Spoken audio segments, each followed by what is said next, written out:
Ces fonds concernent le judaïsme marocain et leur importance émane du fait que les collections que nous avons aux archives du Maroc, nos collections qui sont diverses, sont très lacunaires en matière relative au judaïsme marocain.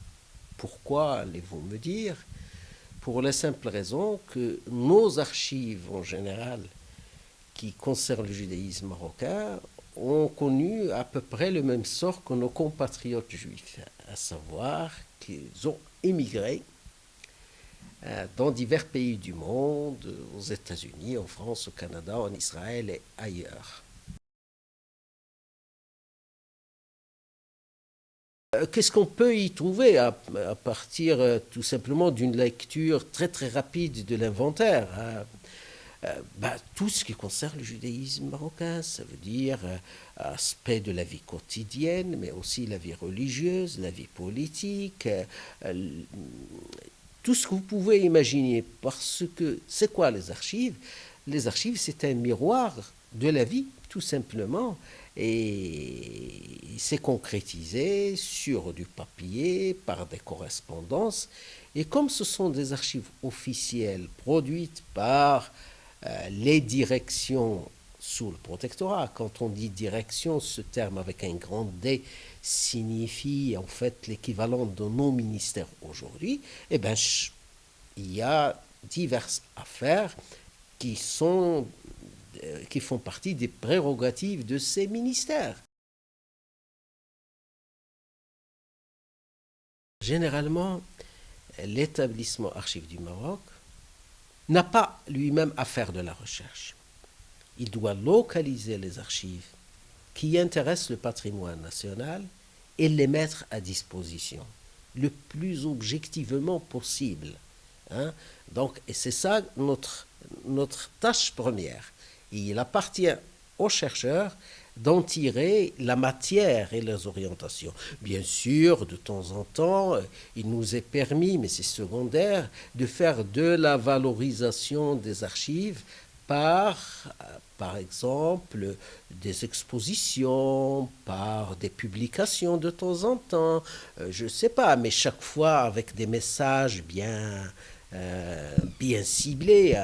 Je vous dirai quelques exemples. La valorisation d'archives, là, ça ne concerne pas le judaïsme, mais peut-être qu'un jour, on consacrera une exposition, voire un beau livre à partir de ces archives avec nos partenaires, soit américains ou français ou locaux, pourquoi pas. Nous sommes une quarantaine de personnes, pour la plupart polyvalentes et pour la plupart lauréates de l'école des sciences de l'information, mais ce sont des jeunes qui sont très dynamiques, qu'il va falloir aussi encourager. Et les encourager par les reconnaître d'abord. Savez-vous que le métier d'archiviste n'est pas encore reconnu comme métier au Maroc? Il n'est pas reconnu, il n'y a pas un statut d'archiviste. Les petites mains que vous avez eu l'occasion de voir tout à l'heure en train de travailler, ça fait des années que je leur réclame avec la bénédiction du conseil d'administration une petite prime dérisoire de risque que je n'arrive pas à avoir.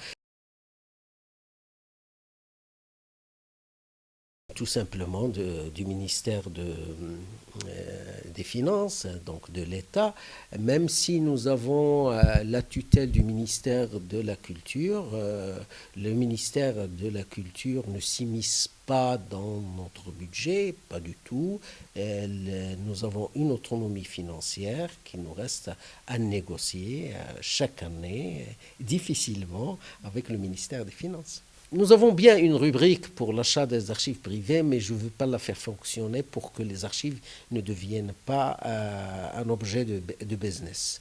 Ça veut dire que celui qui a des archives, et il vous les compte au compte-gouttes, il vous vend aujourd'hui une petite partie pour garder le reste pour l'année prochaine.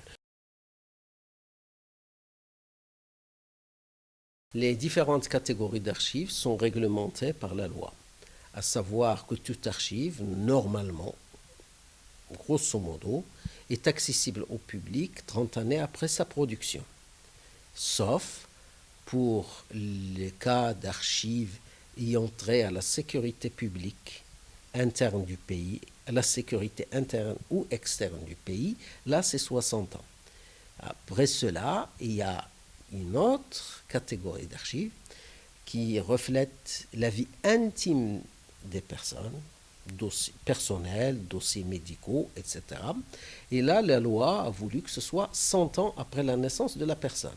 Il y a d'autres restrictions, surtout quand ça concerne les archives privées, c'est la volonté du donateur. Le donateur a le droit, lors de la signature de la convention d'archives privées, de dire « Voilà, je vous donne ceci, je vous le confie parce que je voudrais le préserver pour la postérité, mais s'il vous plaît, ces photos, ceci, ne le communiquez qu'après 5 ans, qu'après 3 ans. » Là, on respecte la volonté du donateur.